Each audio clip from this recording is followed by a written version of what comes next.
معزز سامعین گرامی قدر، آج بہت سی باتیں کرنے کو، لیکن صرف 3 باتوں کی طرف آپ کی توجہ مبذول کروانی ہے۔ سب سے پہلی بات،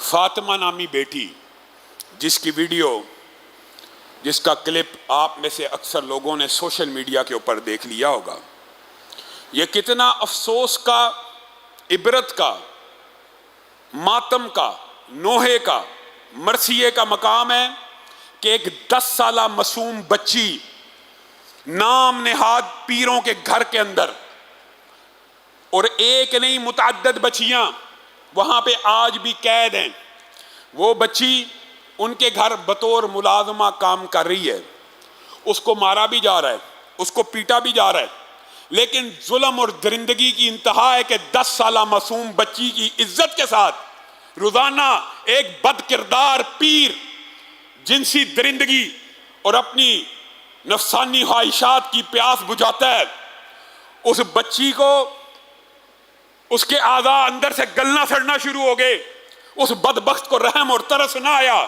اس بچی کے آخری لمحات سی سی ٹی وی کیمرے فوٹیج نے ریکارڈ کر لیے، وہ گر رہی ہے، وہ اٹھ رہی ہے، وہ گر رہی ہے، وہ اٹھ رہی ہے، آخر میں بھی وہ بدبخت اس کو ٹھوکر مار کر آخری سانسوں کے اوپر، آخری دموں کے اوپر جب وہ ہے ٹھوکر مار کے نکل گیا اور اس بچی نے موت کا جام پی لیا۔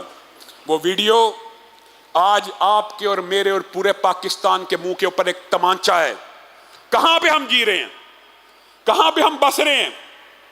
زیادتی کرنے والا، جنسی درندگی کا نشانہ بنانے والا مسجد کا ملا ہو، کسی گدی کا پیر ہو، کسی سندھ کا وڈیرا ہو، اللہ کی قسم تینوں کی ایک ہی سزا ہے، اسے چوک میں پھانسی کے اوپر لٹکا دیا جائے تاکہ یہ درندے دوبارہ کسی کے ساتھ اپنی پیاس کو بجھا نہ سکے۔ یہ کیا ہے؟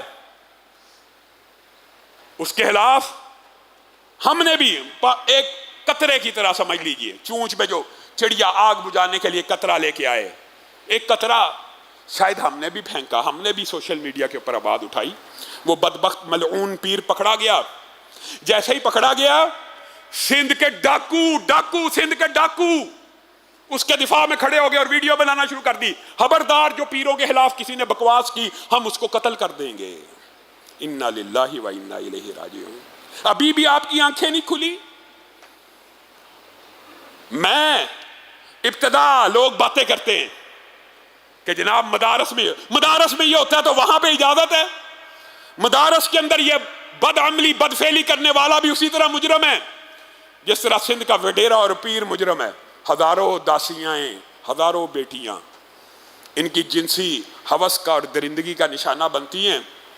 وہ تو اللہ کو بھی کئی فیصلے اللہ نے قیامت کے دن کے لیے چھوڑے ہوئے ہیں، لیکن اس فیصلے کو اللہ تعالیٰ نے دنیا میں بھی کرنا تھا۔ بِأَيِّ ذَنبٍ قُتِلَتْ، کس جرم کے تحت قتل کی گئی؟ اس ویڈیو نے لوگوں کو ایک شعور دیا، لوگوں نے منظم احتجاج کیا سوشل میڈیا پہ، ورنہ اس کے خلاف کوئی FIR نہیں تھا کاٹ سکتا۔ FIR کٹی، بڑے بہانے لگائے گئے، بیمار تھی، یہ تھی، وہ تھی، لیکن اللہ کے فضل و کرم سے آپ لوگوں کے پریشر کی وجہ سے اس بچی کا پوسٹ مارٹم ہوا۔ اس پوسٹ مارٹم کی رپورٹ کوئی بھی درد دل رکھنے والا انسان پڑھ نہیں سکتا، جو کچھ حیوانگی اور درندگی کا مظاہرہ اس ملعون پیر نے اس بچی کے ساتھ کیا، کوئی پڑھ نہیں سکتا۔ کتنی فاطمائیں، کتنی اور بیٹیاں اس قوم کی یوں ہی در بدر پھرتی رہیں گی؟ کہاں ہیں ادارے، کہاں ہے انتظامیہ؟ کیوں اتنا لمبا ٹرائل ہوتا ہے؟ ایویڈنس موجود ہے، ہر چیز میچ کر چکی ہے، زیادتی کا ثبوت مل چکا، کیوں نہیں ٹانگ رہے؟ اس کی ابتدا میں بارہا آگے کہتا ہوں، جب بھی ہم یہ بات کرتے ہیں وہ بدبخت موبتی مافیا اور سیکولر مافیا اور وہ آنٹیاں چیخنا چلانا شروع کر دیتی ہیں کیپٹل پنشمنٹ نہیں ہونی چاہیے، یہ مدرسے کا مولوی یہ جرم کرتا ہے، اور مدرسے کا مولوی اگر یہ جرم کرتا ہے تو اس کو معاف ہے، اس کی بھی یہی سزا ہے، اس کو مینار پاکستان کے اوپر لٹکا دیا جائے۔ ابتدا مولوی سے کر لیجئے، لیکن اللہ کے لیے اس زمین کے اوپر اللہ کے قانون کسی ایک کو تو نافذ کر دیجئے۔ ان بچیوں کو اگر درندگی سے بچانا ہے، نازل کر تو عیسیٰ کو، یا بھیج خدایا مہدی کو، دیکھ دجال آزاد ہوئے اور پھولوں کے کیا حال ہوئے۔ یہ کوئی معاشرہ ہے یا ہم کس معاشرے میں جی رہے ہیں؟ اور ظلم بالائے ستم یہ ہے کہ ہم بندہ کس کس بات کے اوپر احتجاج کرے۔ کل فیصل آباد کے اندر وہ رمضان جس کے گھر دوسرے مہینے 24,000 بجلی کا بل آ گیا، پچھلے مہینے بل آیا 23,000، موٹر سائیکل بیچ کے ادا کر دیا، اس مہینے بل آیا 24,000، ترلے منت کرتا رہا میٹر ریڈر والوں کے، کچھ نہ سنی، میٹر کٹ گیا۔ اس نے کہا یہ میٹر نہیں کٹا، یہ میری زندگی کی شہرگ حیات کٹ گئی ہے۔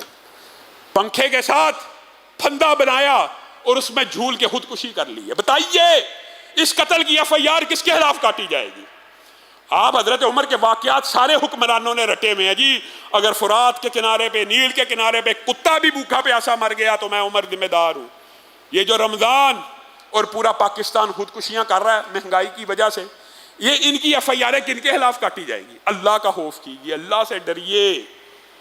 میں تو یہ کہتا ہوں جس وقت آپ شاہد ہیں اس بات کے، اسی ممبر کے اوپر سے جس وقت سارے اپوزیشن لیڈر جیلوں کی ہوا کھا رہے تھے، اس وقت بھی عمران خان کی اپوزیشن کرنے والے اگر کوئی موجود تھے، یا آپ شاہد ہیں اس ممبر سے ہمیشہ عمران خان کی اپوزیشن کی ہے۔ کن امور کی وجہ سے؟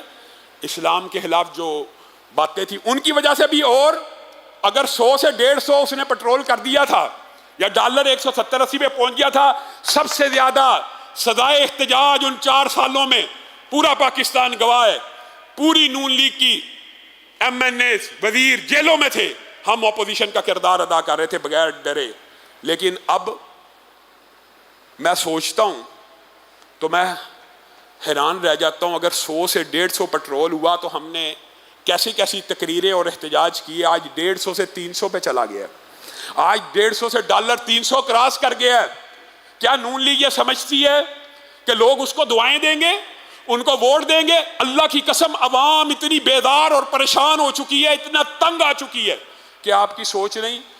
ہم امداد کے لیے سیلابی علاقوں میں نکلے، ہمیں پتہ ہے لوگ ہاتھ اٹھا اٹھا کے بد دعائیں دے رہے ہیں کہ 300 کا پٹرول وارے میں نہیں ہے، یہ جو بجلی کے بل ہیں ہمارے بارے میں نہیں ہے۔ آپ ملک کو کس افراتفری کا شکار کرنا چاہتے ہیں؟ عوام کی بس ہو گئی ہے، بس ہو چکی ہے، عوام سول نافرمانی کی طرف بڑھ رہی ہے، پورے ملک میں بجلی کے بلوں کو جلایا جا رہا ہے، ہمارے اوپر پریشر ڈال رہی ہے عوام۔ آپ بھی مسجدوں سے اعلان کریں کہ ہم بجلی کے بل ادا نہیں کریں گے۔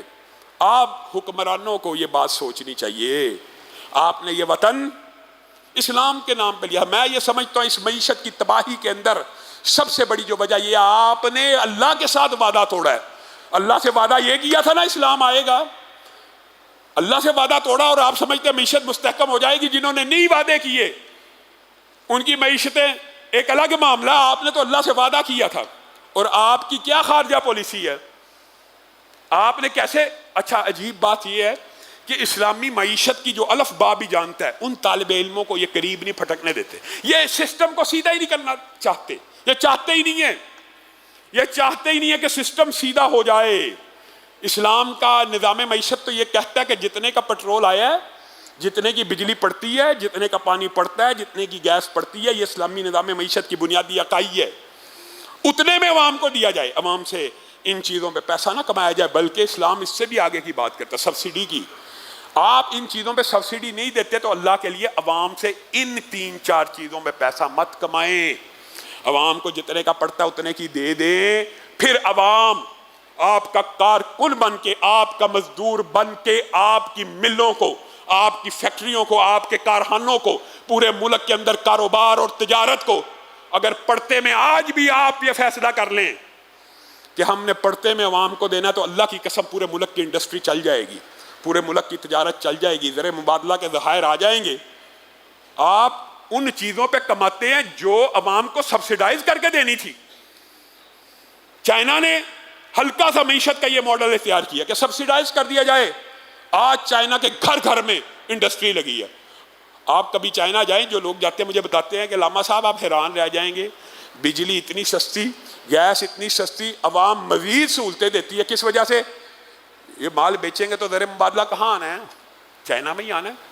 یہ پاکستانی حکمرانوں کو آج تک اتنی سی بات سمجھ نہیں آئی.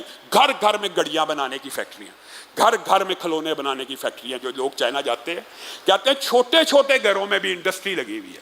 کوئی بندہ, ہر بندہ حکومت کا شکر گزار ہے کہ پڑھتے میں بلکہ سبسڈائز. اور اگر حکومت اس ماڈل کو اختیار کرے اسلامی نظام معیشت کے, اور پھر بات یہ کرنا کچھ نہیں چاہتے, آپ کے پاس ذخائر موجود ہیں, آپ وہ کسی کو آپ پٹرول نہیں نکالنا چاہتے, آپ سونا نہیں نکالنا چاہتے, آپ تانبا نہیں, آپ آج تک کوئلے کی کانوں کے اوپر قابض گروہوں سے کوئلے کی کانیں نہیں ایجاد کرا سکے. آپ کیا چاہتے ہیں؟ دکھ ہوتا ہے. خارجہ پالیسی کی ہے, جب دل کرے انڈیا پانی چھوڑ دیتا ہے, لاکھوں اربوں روپے کا نقصان ہو جاتا ہے.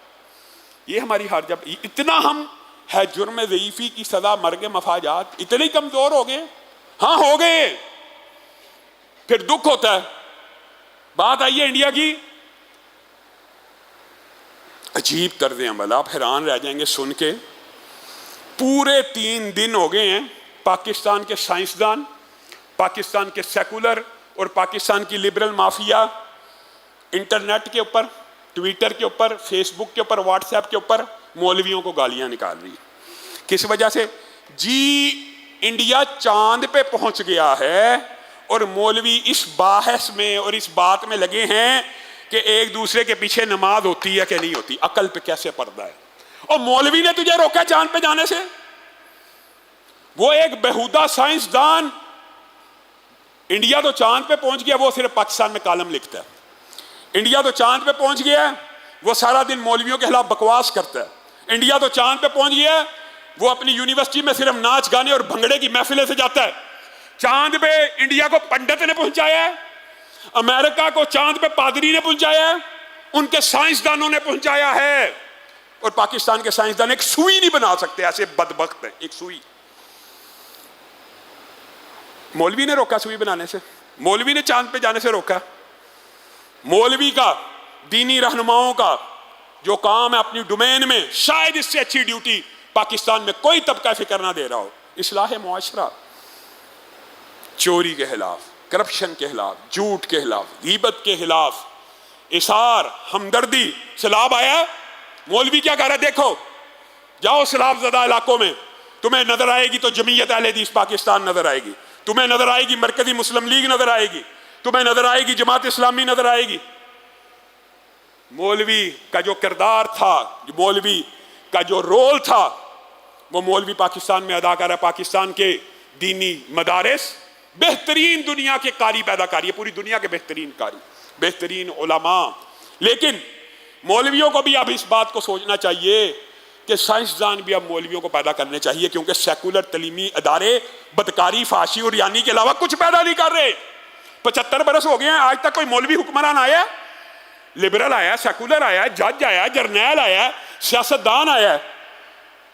چاند پہ انہوں نے پہنچانا تھا کہ مولوی نے پہنچانا تھا؟ یہ کیسی عقل کے اوپر پردہ ہے جی. وہ انڈیا چاند پہ پہنچ گیا ہے, مولوی یہ کر رہا ہے.